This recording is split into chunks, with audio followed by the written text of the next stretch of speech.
Now, let's discuss about assembly line design. The most common assembly line is a moving conveyor that passes a series of workstations in a uniform time interval called the workstation cycle time. At each workstation, work is performed on a product either by adding parts or completing assembly operations. The work performed at each station is made up of many bits of works. The total work to be performed at a workstation is equal of the sum of the tasks assigned to that workstation. The assembly line balancing problem is one of the assigning out tasks in a series of workstations, so that each workstation has no more than can be done in the workstation cycle time, and so that the unassigned that is idle time across all workstation is minimized. This is called the precedence relationship, which specifies the order in which tasks must be performed in the assembly process. The steps in balancing the assembly line are straightforward. Number 1. Specify the sequential relationship among the tasks using a precedence diagram. The diagram consists of circles and arrows. Circles represents individual tasks. Arrows indicates the order of the task performance. Next is determine the required workstation cycle, C, using the formula. C is equals to production time per day over required output per day in units. Next is determine the theoretical minimum number of workstation and required to satisfy the workstation cycle time constraint using the formula. N is equals to sum of tasks T over cycle time. Next is select a primary rule by which tasks are to be assigned to workstation and a secondary rule to break ties. Next is assign tasks one at a time to the first workstation until the sum of the tasks is equal to the workstation cycle time, or no other tasks are feasible because of time or sequence restrictions. Repeat the process for workstation 2, workstation 3, and so on until all tasks are assigned. Next is evaluate the efficiency of the balance derived using the formula. Efficiency is equals to sum of tasks over actual number of workstation times workstation cycle time. Lastly, if efficiency is unsatisfactory, rebalance using a different decision rule. Example 4.2 Assembly line balancing. The Model J wagon is to be assembled on a conveyor belt. 500 wagons are required per day. Production time per day is 420 minutes, and the assembly steps and times for the wagon are given in Exhibit 4.4 assignment. Find the balance that minimizes the number of workstations subject to cycle time and precedence constraints. Solution 1. Draw a precedence diagram. Exhibit 4.5 illustrates the sequential relationship identified in Exhibit 4.4. The length of the arrow has no meaning. After you see the table, draw a precedence diagram based on the table below. Then after that, determine the workstation cycle time. Here we have to convert by seconds because our task time are in seconds. So, C is equals to production time per day over output per day is equals to 60 seconds since we have to convert the task time to seconds. So, 60 seconds times 420 minutes over 500 wagons is equals to 25,200 over 500 is equals to 50.4. We just divide them 25,200 divided by 500 is equals to 50.4 seconds. Next is determine the theoretical minimum number of workstations required. This actual number may be greater. N is equals to sum of task time over the cycle time is equals to the total task time based on the table, which is 195 over the total of cycle time, which is 50.4 seconds, is equals to 3.84 or 4 because ground up siya. Next is select assignment rules. Research has demonstrated that some rules are better than others for certain problem structures. In general, the strategy is to use a rule assigning tasks that either have many followers or any of long duration because they effectively limit the balance achievements. In this case, we use the following as our primary rule. A. Prioritize tasks in order of the largest number of the following tasks. So, ilist lang natin yung mga tasks from A to K. So, sa task A, the number of following tasks is 6. So, kapag i-count siya, kung ano yung kasunod ng letter is yun ang i-count, which is B, C, F, G, J, K, and so on and so forth. And ganun rin sa B or D, like i-count mo yung ano yung kasunod sa kanya hanggang sa matapos. Next is, after makuha natin lahat, is kunin naman natin yung efficiency. So, efficiency is equals to sum of tasks over the actual number of workstation times workstation cycle time. Then after that, the sum of task time, which is 195 over the actual number of workstation, which is given as a table below 4.6, and i-times mo siya sa cycle time, which is nakuha nating sagot kanina is 50.4. Pag isolve mo siya, unahin mo muna yung nasa baba. 5 times 50.4. So, kapag ano yung sagot doon is, i-divide mo siya sa 195 is equals to 0.77 or 77%. And that's how you solve a assembly line design or assembly line balancing. Thank you. Good day, everyone. Now, I will be explaining the splitting task. Splitting task. In assembly line balancing, splitting a task means dividing one long task into two or more smaller parts so that each part can be done at different workstations without exceeding the allowed cycle time. Splitting task is division of labor, paghahati-hati ng mga task sa pag-process ng isang product manufacturing. So, ginagamit ang splitting task sa manufacturing process para ma-meet yung demand na output na magagawa in working time. Example here, suppose that an assembly line contains the following task times in seconds. So, we have 40 seconds, 30 seconds, 15 seconds, 25 seconds, 20 seconds, 18 seconds, and 15 seconds. So, the line runs for 7 and 1/2 hours per day. And demand for output is 750 per day. So, the workstation cycle time required to produce 750 per day is 36 seconds. So, how do we get the 36 seconds? So, here, I will teach you how to solve this. So, again, i-clarify ko lang, si 40 seconds, si 30, 15, 25, 20, 18, and 15 seconds is, yan yung sa example natin na 7 different tasks that must be done in order to assemble one product or unit. Halimbawa, sa pag-process ng sunscreen or paggawa ng sunscreen, first, yung example lang to ha, then yung 40 seconds sample niya is for mixing the ingredients.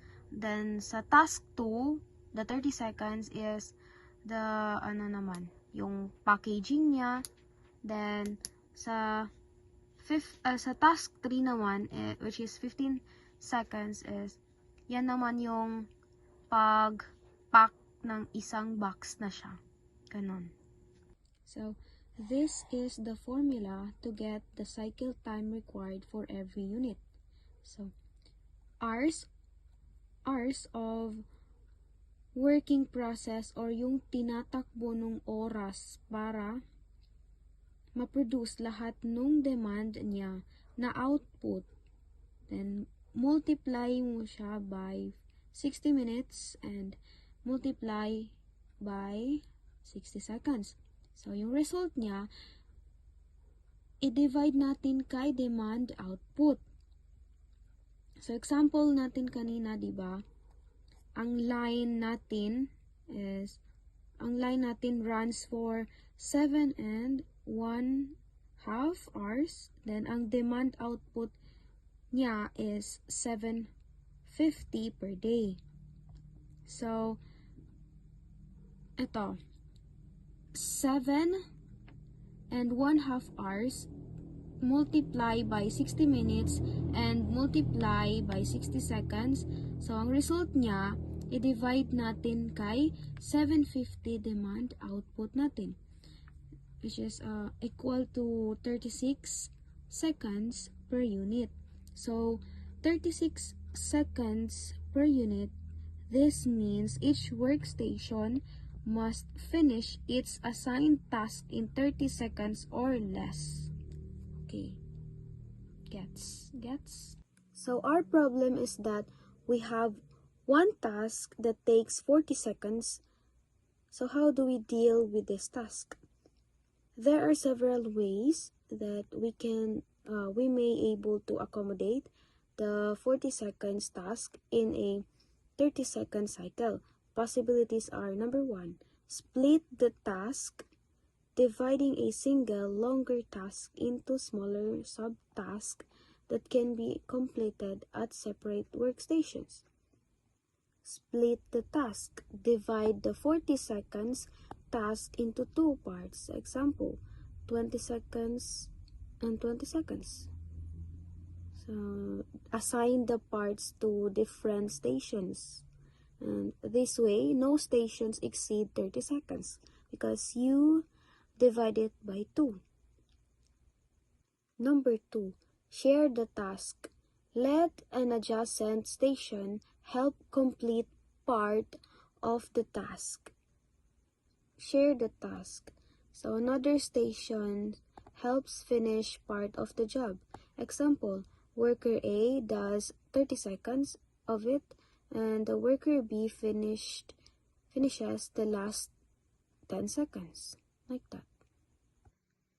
Number 3, use parallel workstations, like assigning the same task to multiple workstations that operate simultaneously.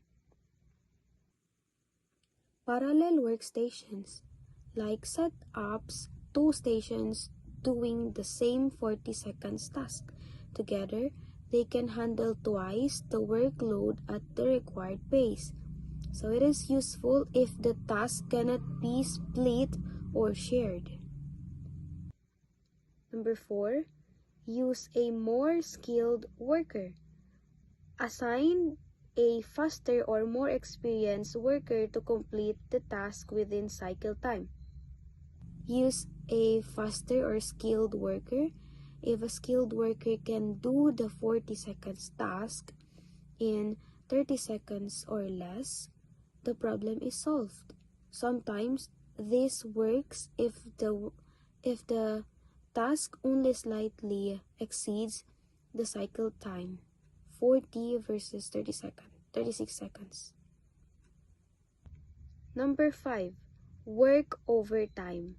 Extending work hours beyond the standard schedule to meet production targets.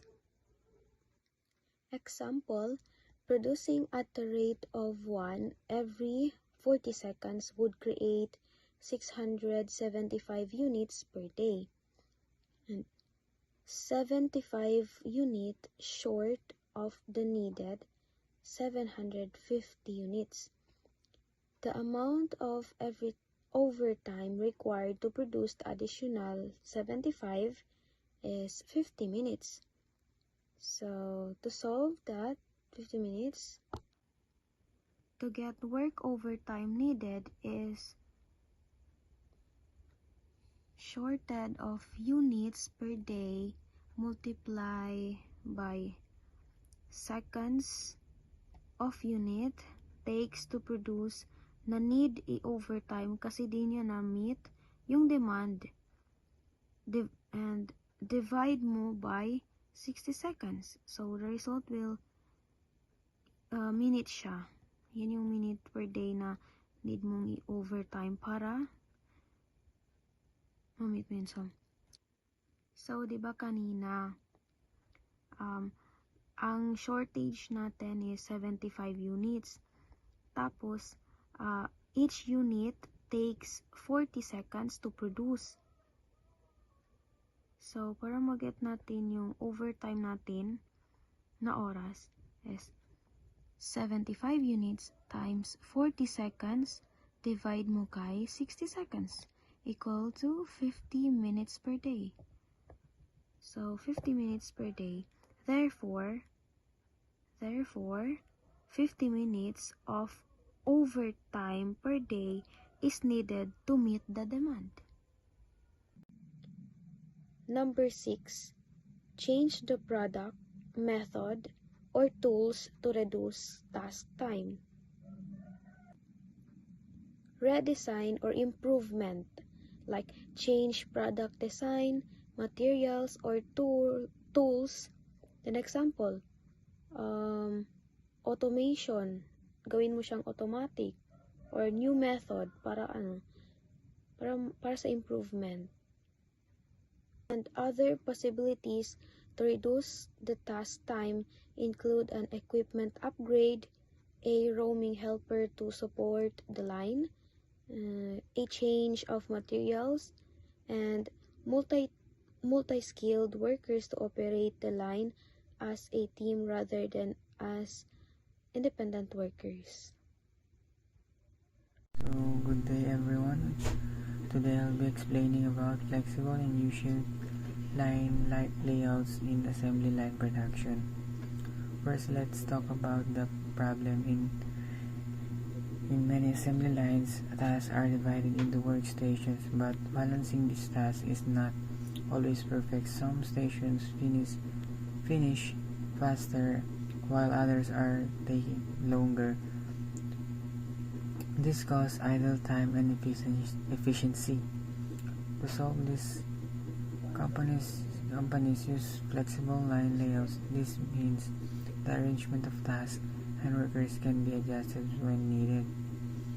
Workers can share tasks, which reduces waiting time and improves overall efficiency. One important type is the U-shaped line layout. Instead of workers standing in a straight line, they arrange in a U shape.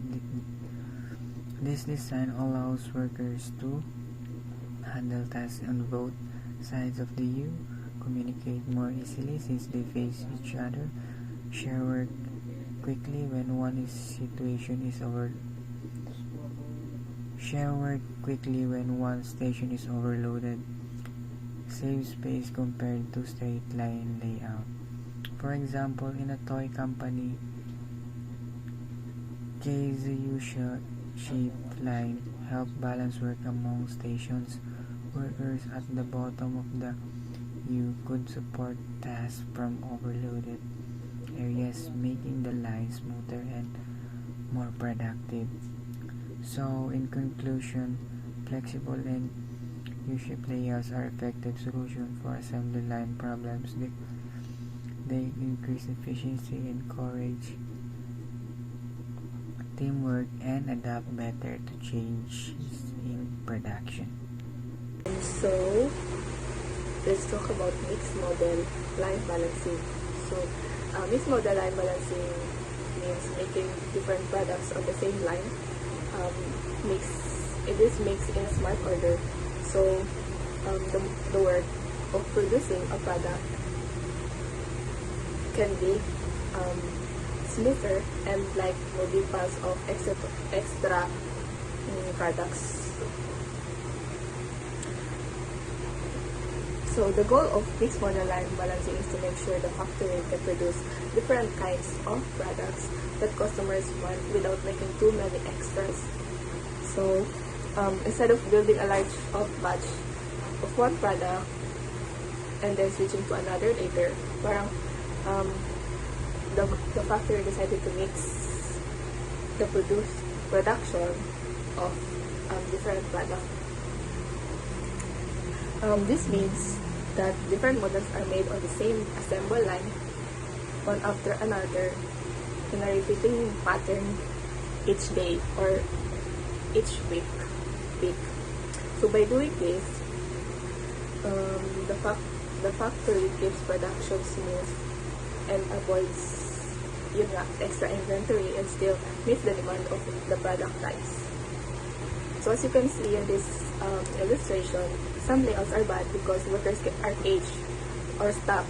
They can help each other or share work kasi since meron silang kanya-kanya ginagawa.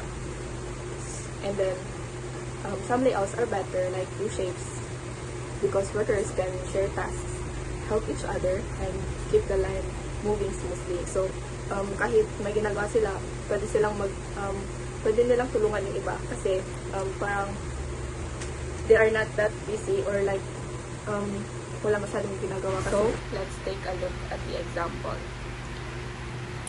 So imagine we need to make two kinds of wagon frames, model J and then model K, and we need the same number for each. So if we only make model J for many days and then switch to making model K, we'll have too many waiting frames, which is not good. So a better way is to mix the production, make some J's and some K's in a repeating pattern so that number may stay balanced and we don't have too many extras. So each model J takes 6 minutes to make and each model K takes 4 minutes. So since we work 480 minutes in a day or 8 hours in a day, we need to plan carefully so both J and K are made in equal amounts without wasting time or building up too much unfinished work. So since we have a total of 480 minutes in one work day, making one model J takes 6 minutes and then model K takes 4 minutes. Since we need the same number of J's and K's, models J's and K's, that means we can make 48 J's and 48 K's in one day or 6 of each every hour. So to keep things fair and balanced, we can make them in a repeating order. For example, so one pattern could be J, K, J, K, J, K. So as you can see, every model production is alternate. So this makes 6 J's and 6 K's every hour. Another example of pattern could be J, K, K, J, K, J. So this still balance out giving 3 J's and 3 K's every 30 minutes. So in this way, we don't have to make too many of one type at once. So this idea is what Toyota uses in their car factories. So instead of building only one model for a long time, they mix different models in a smart order so the numbers stay balanced and the work runs smoothly every day.